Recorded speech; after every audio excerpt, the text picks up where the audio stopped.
Once an underdog, now considered a major player.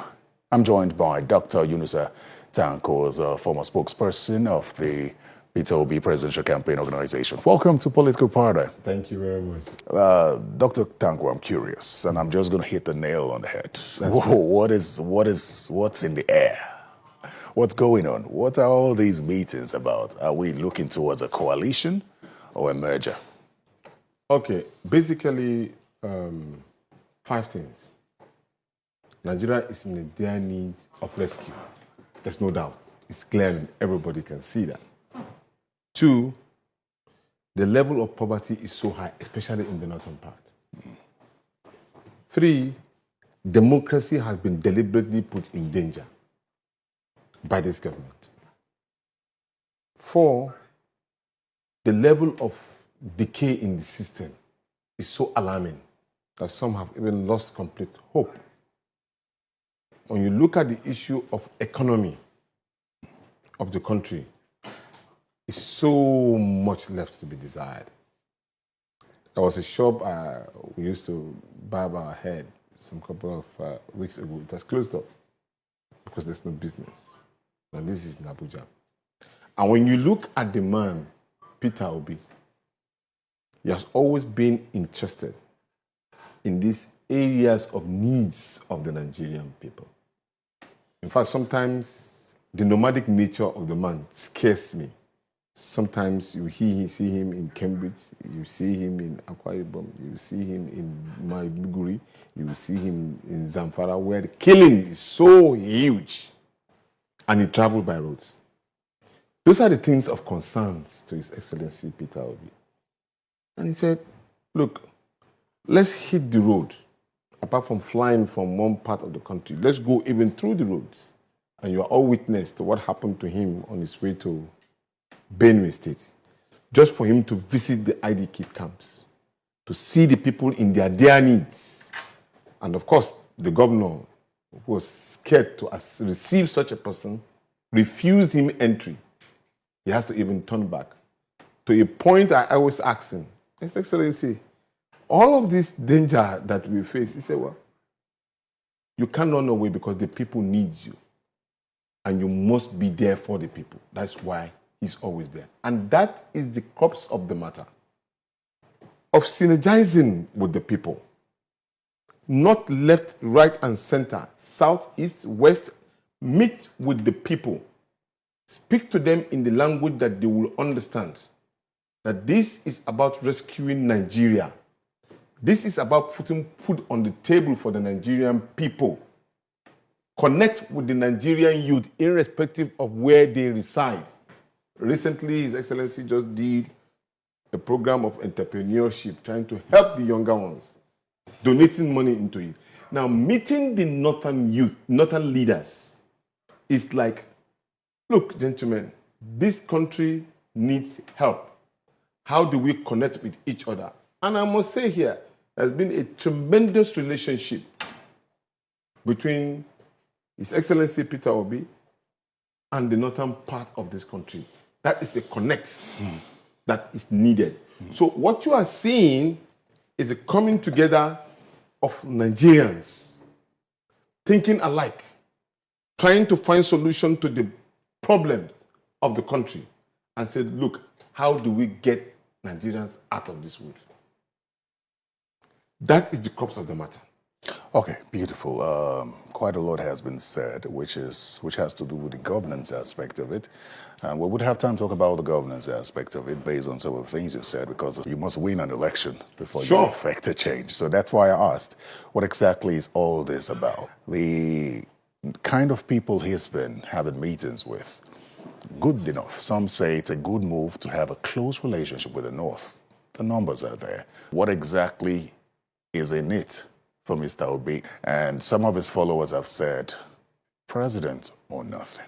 Is it early to ask you what conversation he's having with regard to whether he's taking the vice presidential position or candidate offer or the president?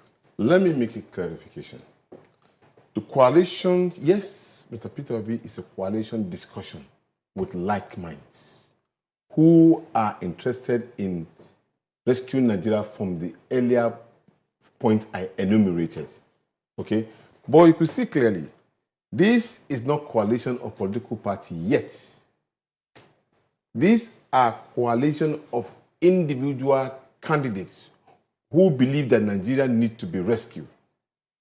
So until you connect with each other and understand the basics of why me and you are discussing, then we will talk further.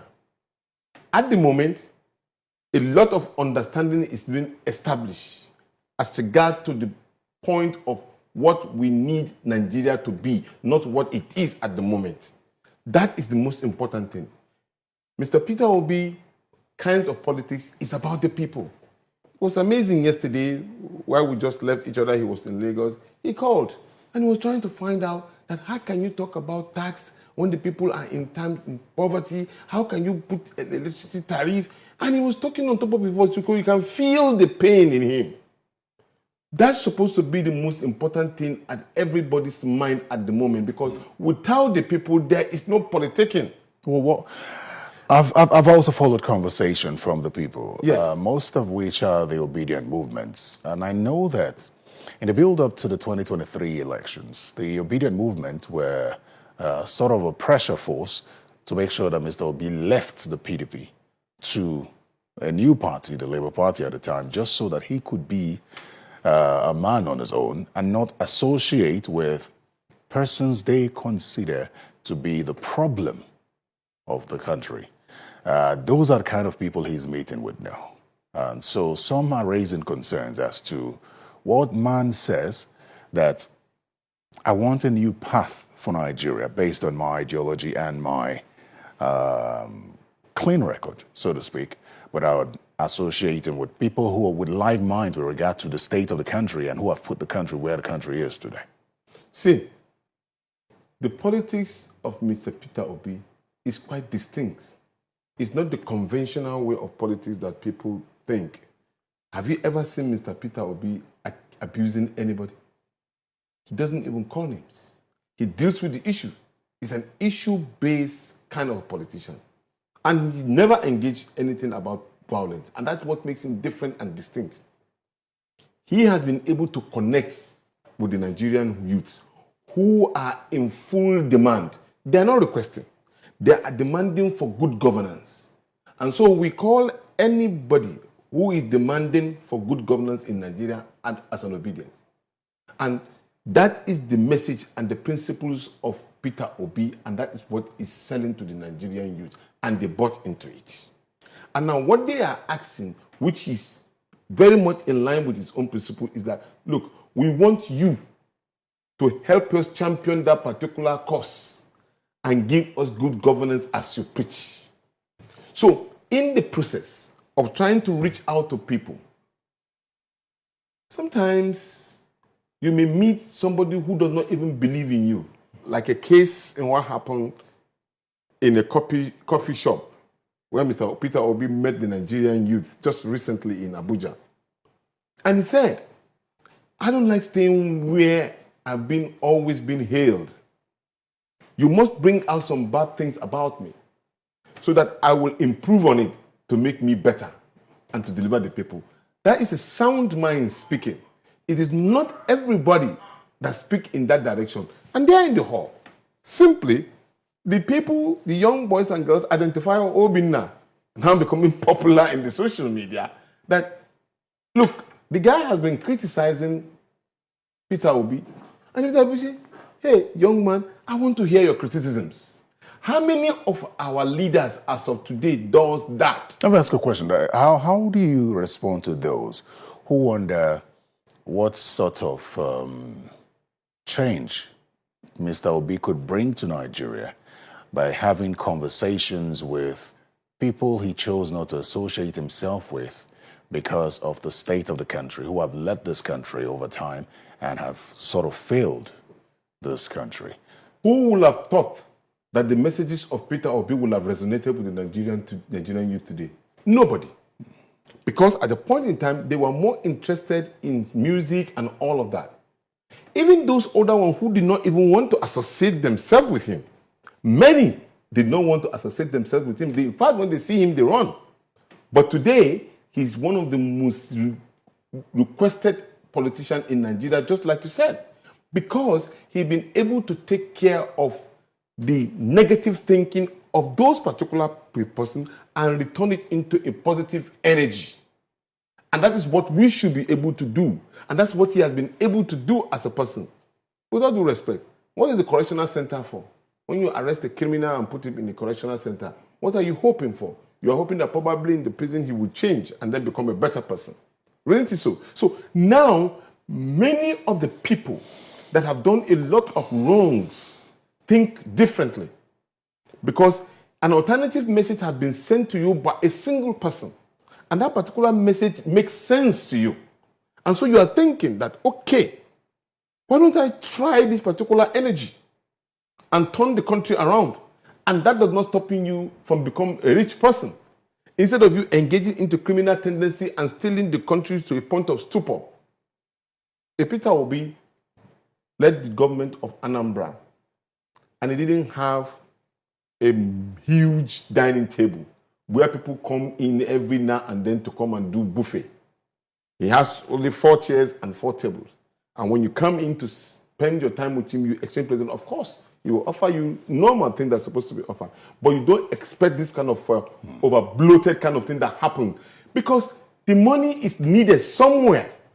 And he applied those money somewhere and then for a benefit of the people. That is the kind of politician we need. That kind of a person. And that is the reason why if you showcase this kind of attitude, people are willing to learn and people are willing to change. So talking to some other persons who may not have been doing the right thing before, now they want to turn into a leader, it's a plus, not to him alone, but to the Nigerian people. So he always said, Tanko, everybody is important. Even a madman is important.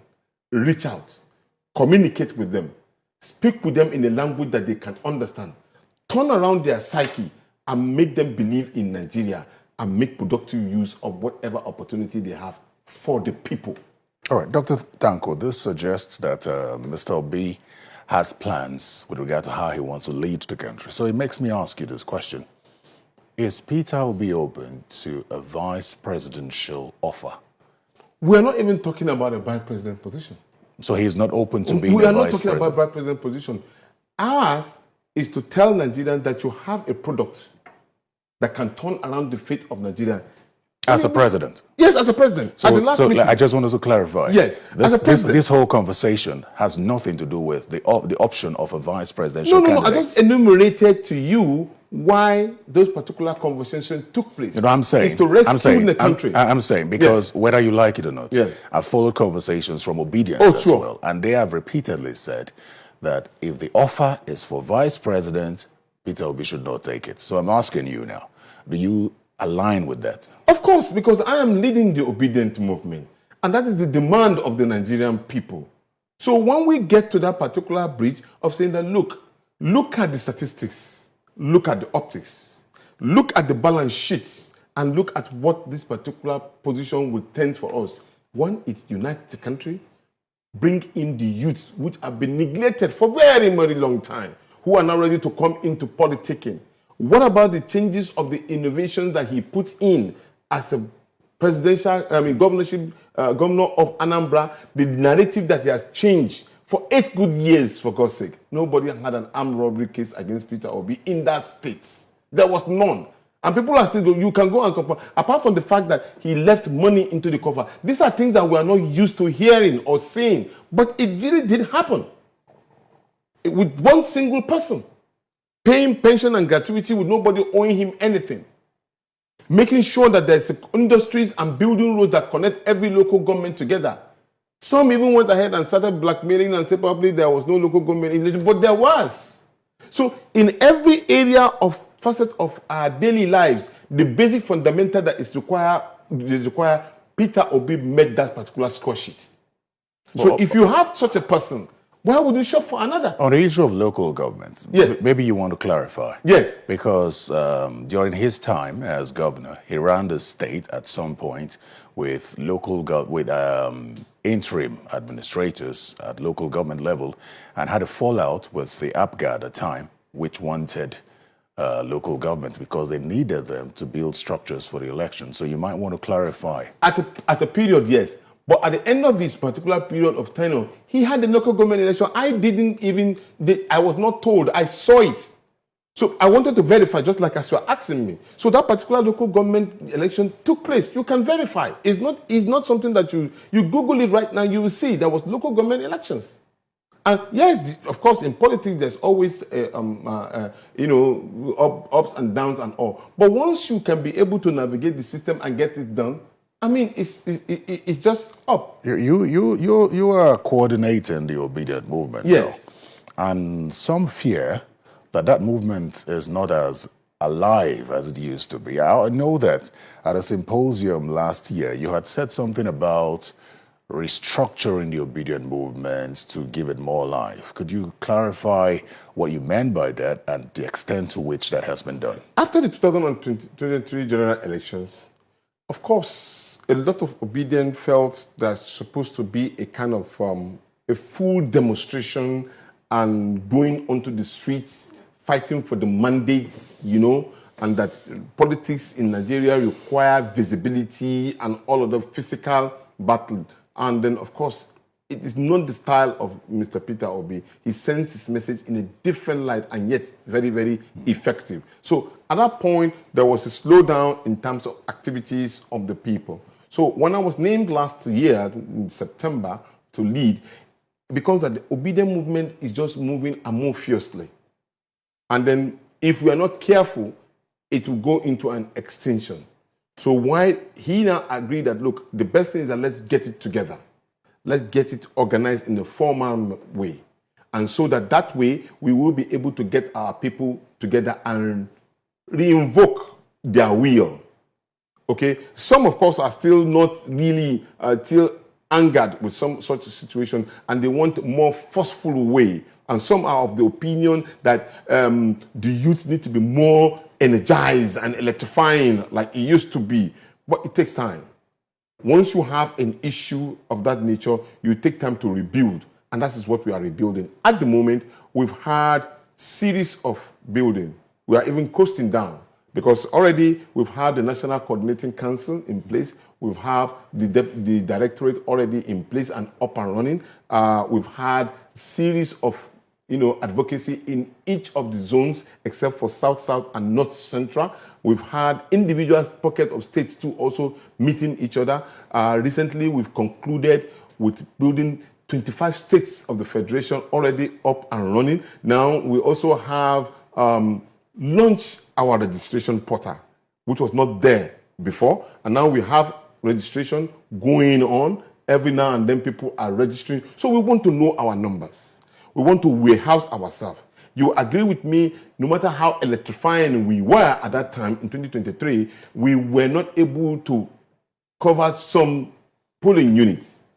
But this time around, we've now had areas that were not even reached out to before, now existing. I'm talking about places like Yobe, Sokoto, Kebbi State, Borno, Jigawa. I'm talking about Kano State, and all these northern states amazingly now have physical presence of obedient, not on Twitter, not on Facebook. They are alive, one-on-one.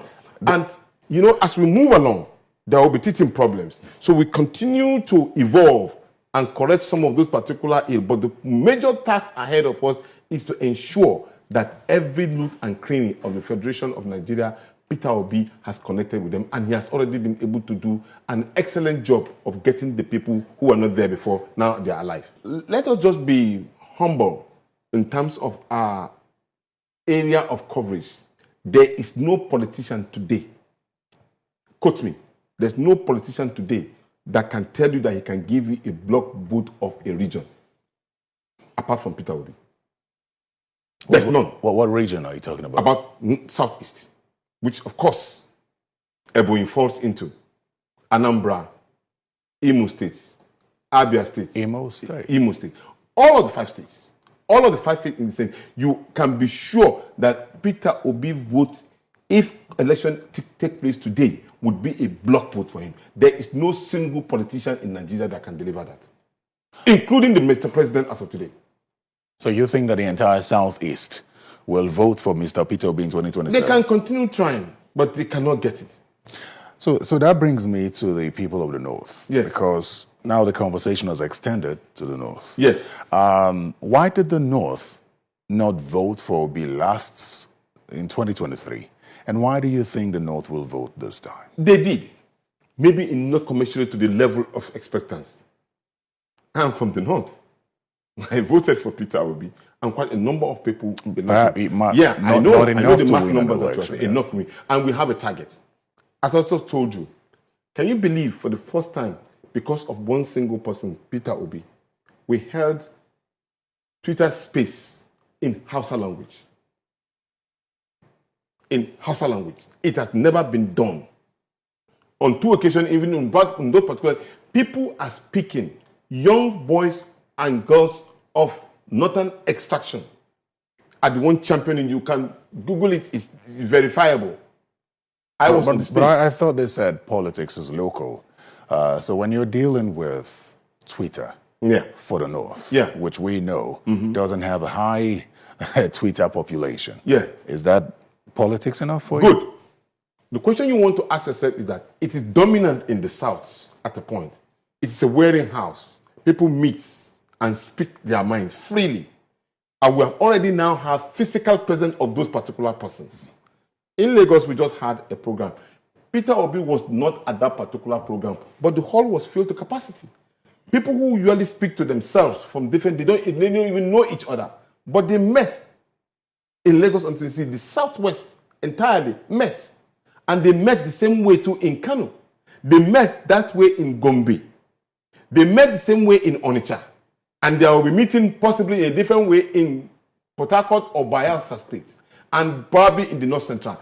The issue there is that at a point in time, you may just like you say, maybe 0.5% of people who are interested, they don't do Twitter, they only do TikTok, and then they just do dancing and all of that. But this has changed. Now you're talking reality now. People are talking about Electoral Act. People are talking about how they will transform their economic well-being in the northern part. These are young persons who are not interested in those particular narratives before. But now they are interested in doing it because of one person, and that's Peter Obi. Why? Because they know that the dynamics has to change. He went to areas where people do not have pipe-borne water. He provided them with boreholes. They are up and running up to tomorrow. That is care for the people at the grassroots, and that is connecting with them. On a daily basis, he talks about, look, there was a fire outbreak in Zamfara State. Zamfara State is being known to be one of the most dangerous parts of this country at this particular point in time. Say, go there. Go and commensurate with the people. See where we can give aid and support to them. And we did. He sent money to those particular persons. How many of our people go to? They only like to go to a fun fair where they will put on their Barbariga and all, but then care for the people. But Peter does. That's what difference he has with the people. I'm speaking this because in my, how many years in politics? Over 40. You know me, I've been in this for a very long time. I was in secondary school from 3 that I joined Gani Fawemi's political party. From 3. At my young age. Some still can find me as a very young person. I'm still in it. But on the opposition quest for a good governance. And I have never, Gani did wonderfully well. You know, I'm a product of Gani and Balada Musa and Otto Wanko. So you can see the lineage in which I come from. And so he has been able to connect with that kind of ideological political system. Getting closer to the people because those are the people you want to help. In his life now, at the moment now, he said, Tanko, I don't need anything from anybody. God has blessed me. But then in that case, what about the blessing of God? How have I been able to put it to judicious use? And that is exactly what he's doing. Making sure that he puts this food on the table of Nigeria within his capable means. And also sending the message, let's turn around the economy of this country from consumption to production. And you look at the arable land of the northern part of this country and say, look, this is money on ground that can double what we are gaining from oil. Let's transform it into life. And that is exactly some of the things that he can do differently.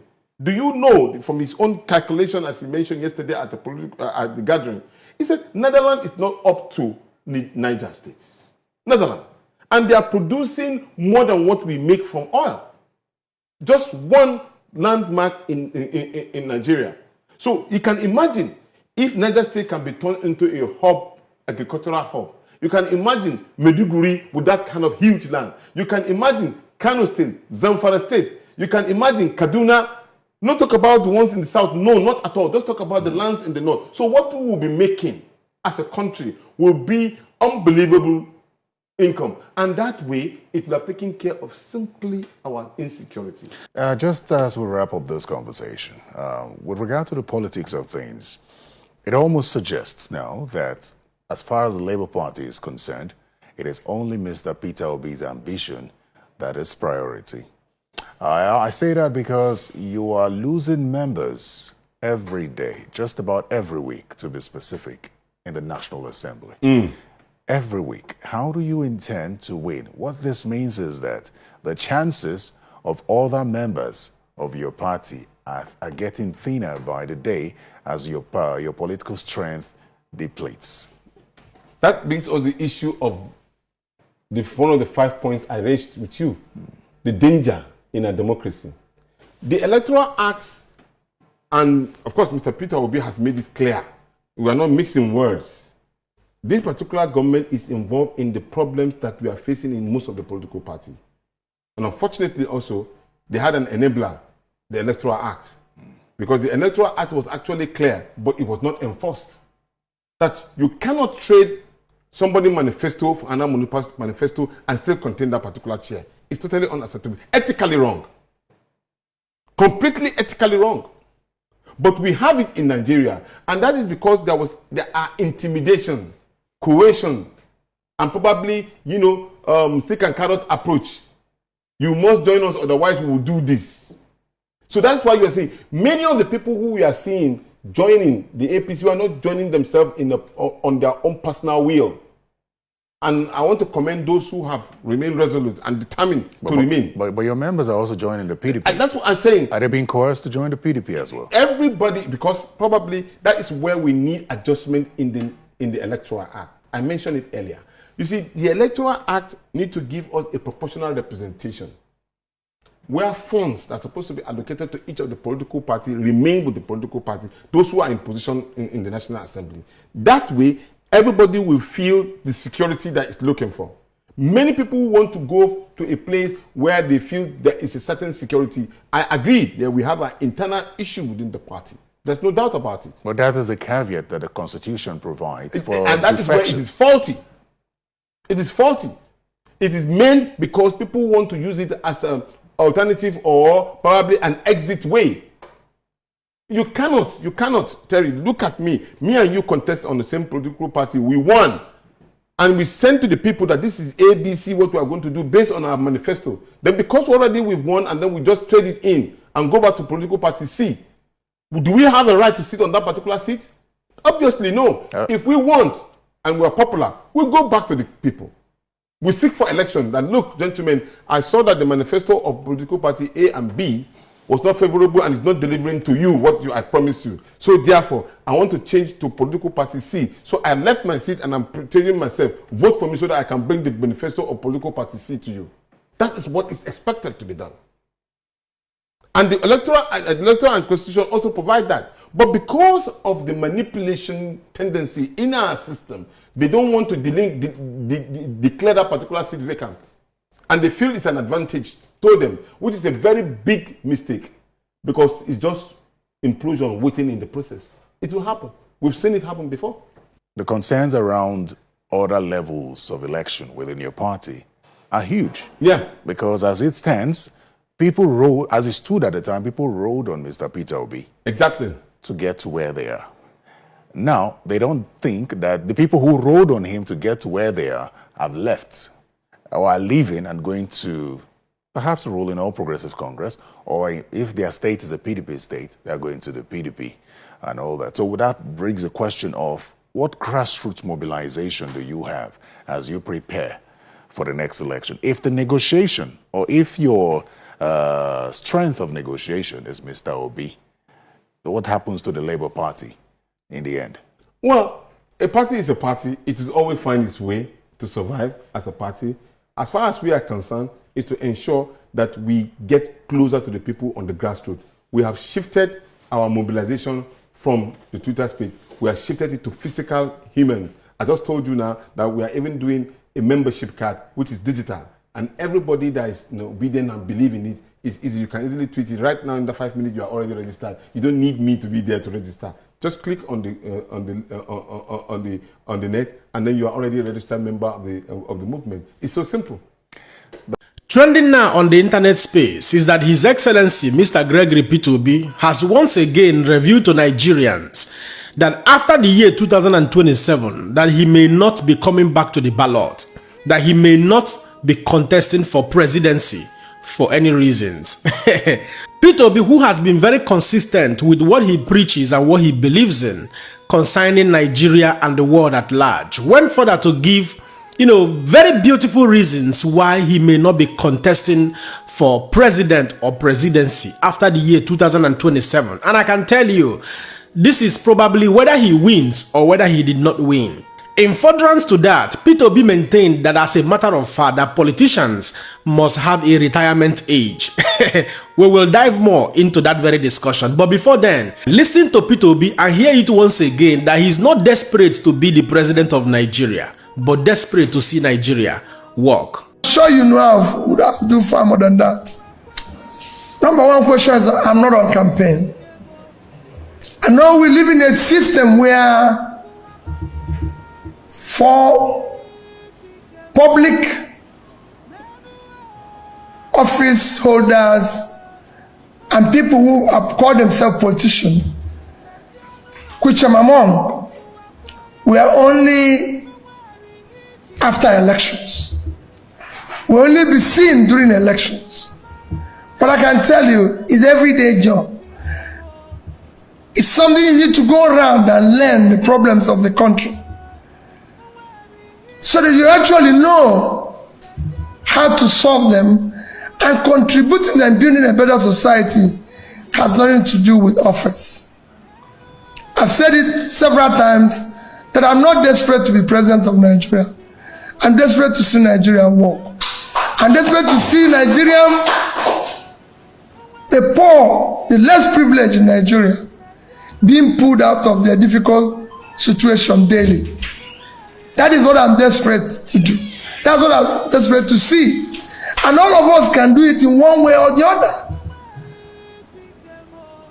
You can't be happy. You can't be moving around when several millions don't know where the next meal will come from. When people don't even have what? When I see children, if you see my pain, when I sat with those children and reading Quran and see how they were able to recite and write that, I could see Genesis everywhere that we have abandoned. So this is not campaign. On issue of Labour Party and NLC, that issue, I can tell you, will be solved. It's begin giving its own attention. But we're always concerned about party. We're not concerned about what we're supposed to be concerned about. In a sense, society, Nigerians, as a matter of fact, should be begging Peter Obi to be their president, without mixing words. Nigerians ought to be begging Peter Obi, a man with such a beautiful track record. Peter Obi was once impeached in this country, Nigeria, as a governor because he refused to inflate the Anambra state budget. Yes, he was impeached. It was on all the mainstream media in Nigeria. But very unfortunately, today in 2025, we are still talking about budget padding at the National Assembly. Many of you may have seen the trending news that was uncovered at the 2025 budget. How lawmakers allegedly inserted projects, unverified, unjustified projects, totaling 6.9 trillion naira into the 2025 budget that was submitted to the National Assembly. That is the rascality we are talking about, and that is the rascality we are preaching. Some of those projects that has a questionable origin. You can imagine installing street light, 1,477 street lights, totaling 393 billion naira. 6.9 billion naira for empowerment of traditional rulers. Now that one nine off me. ICT project running into billions. And yet, we have a president. And yet, we have security agencies in 2025. So, Peter Obi is a man with a very beautiful credential that Nigerians should be begging him to be their president, at least for third term, at least for first, second, and third term. Yes, in all honesty, Peter Obi maintained that there must be a retirement age for politicians. That if power presidency goes back to the north by 2031, that before he returns back to the south, it will have been the year 2039. That by then he will be 77 years old. And at that age, he cannot, run for presidency. That even if he becomes the president, that he will make mess of everything. He further stated that by the year 2027, that he will be 65 years of age. And by 2039, he will be 77. That is a man who has no desperation of being the president of Nigeria. Some people don't run for this president from time immemorial. Some people don't run for this presidency since when they born us, even up to today. Even sure whether don't they run, although he's still a young man. That is how you know a man of integrity. A man who is not desperate for anything. How many politicians in this country, Nigeria, will come and tell you that they are planning to retire from active politics? Instead of coming to tell lies on your date of birth, the school you attend, everything seems to be fraud. Everything seems to be fraudulent. So, His Excellency Mr. Gregory Peter Obi, like I've always opined, whether you become the president or not, it does not reduce you to anything. You are a successful businessman who is living the life you have actually carved out for yourself, for God and for humanity. It is my desire that you become the president of Nigeria, yes, in 2027, so that Nigerians will have a paradigm shift in leadership, so that Nigerians will also experience what integrity and sincerity of purpose is all about. Well, at this point, as always, I will allow you guys to be the judge. Don't forget to let me know what you think in the comment section and share this video. My another person, Siam. God bless you.